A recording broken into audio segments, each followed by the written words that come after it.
Apa kabar guru-guru hebat? Kembali lagi bersama saya Soimatul Masula. Pada video kali ini masih membahas topik 14, yaitu perencanaan untuk perbaikan satuan pendidikan. Pada video sebelumnya kita sudah membahas modul 1, yaitu apa dan mengapa perencanaan berbasis data. Dalam video kali ini kita akan membahas modul 2, yaitu bagaimana proses perencanaan dilakukan. Terdapat 4 materi. Yang pertama siklus perencanaan, yang kedua sumber data PBD, yang ketiga siapa yang terlibat dalam PBD, dan yang keempat hasil akhir perencanaan berbasis data.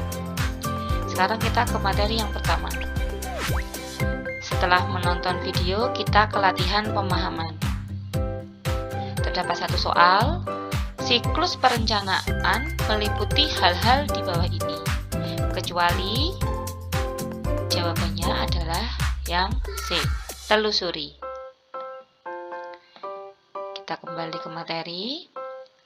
Setelah itu kita mengisi cerita reflektif. Dari siklus perencanaan yang telah dijelaskan dalam video pembelajaran, ceritakan tahapan apa yang pernah Anda lakukan dalam proses perencanaan program. Jawabannya adalah tahapan yang pernah saya lakukan dalam proses perencanaan program adalah bersama dengan kepala sekolah melakukan identifikasi, refleksi, dan benahi.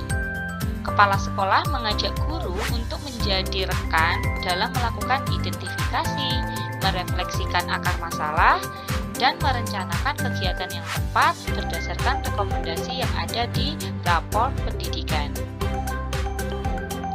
Kemudian kita klik simpan.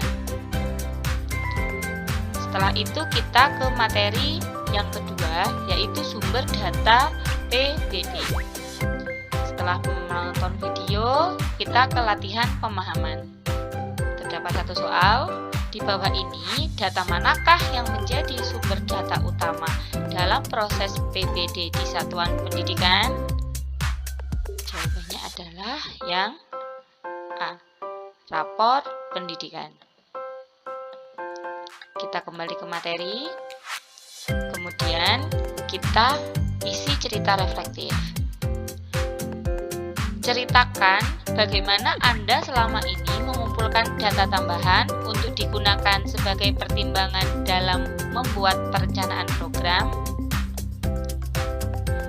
Jawabannya adalah dalam mengumpulkan data tambahan, sekolah melakukan observasi, survei, dan diskusi yang dilakukan dengan peserta didik, wali murid, dan pemangku kepentingan yang ada di sekolah. Hasil data tambahan tersebut digunakan sebagai pertimbangan dalam membuat perencanaan program yang sesuai dengan kondisi satuan pendidikan di sekolah. Kita klik simpan. Kemudian materi ketiga, siapa yang terlibat dalam PBD? Setelah menonton video, kita ke latihan pemahaman. Terdapat satu soal. Siapa yang terlibat dalam perencanaan berbasis data? Jawabannya adalah semua benar. Kita kembali ke materi. Kemudian kita isi cerita reflektif. Ceritakan siapa saja yang biasanya Anda libatkan dalam proses perencanaan program di satuan pendidikan.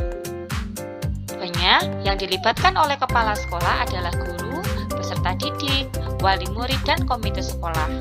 Peran setiap unsur yang terlibat disesuaikan dengan akar masalah yang muncul di satuan pendidikan. Klik simpan. Kemudian kita ke materi yang keempat, hasil akhir perencanaan berbasis data. Setelah menonton video dan juga melihat materi pelatihan perencanaan berbasis data, kita ke latihan pemahaman. Terdapat satu soal. Apa hasil akhir dari PBD? Jawabannya adalah RKT dan RKAS. Kita kembali ke materi. Kemudian kita isi cerita reflektif. Bagaimana selama ini Anda menetapkan program untuk dilaksanakan dan dianggarkan dalam 1 tahun ajaran? Jawabannya adalah, untuk menetapkan program, kepala sekolah menyusun perencanaannya dengan terlebih dahulu melakukan diskusi dengan warga sekolah. Setelah itu, kepala sekolah menetapkan kegiatan atau program yang akan dijalankan dan menuangkannya ke dalam RKT, yaitu Rencana Kerja Tahunan. Program atau kegiatan tersebut dikelompokkan antara kegiatan yang membutuhkan dana dan tidak membutuhkan dana. Program yang membutuhkan dana nantinya akan dirancang dalam RKAS atau Rencana Kegiatan dan Anggaran Sekolah. Dan kita klik simpan. Setelah mengerjakan keempat materi, kita langsung mengerjakan post-test.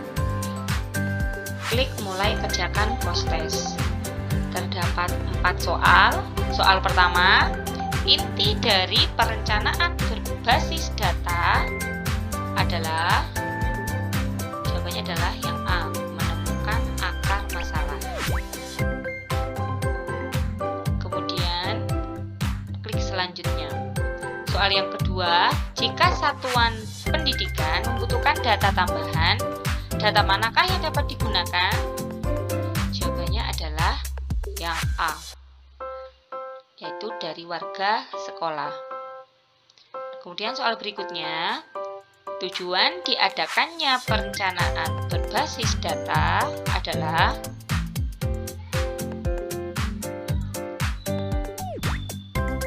tujuannya yaitu yang A, memperbaiki permasalahan peningkatan mutu pendidikan dengan lebih sederhana dan bermakna.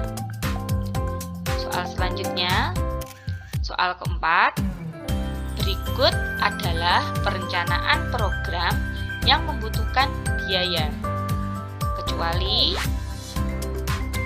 jawabannya adalah yang C, pelatihan guru. Kita klik cek ulang jawaban dan klik kumpulkan. Terima kasih sudah menonton video saya kali ini. Jangan lupa di like dan di subscribe agar tidak ketinggalan video-video terbaru dari saya. Assalamualaikum warahmatullahi wabarakatuh.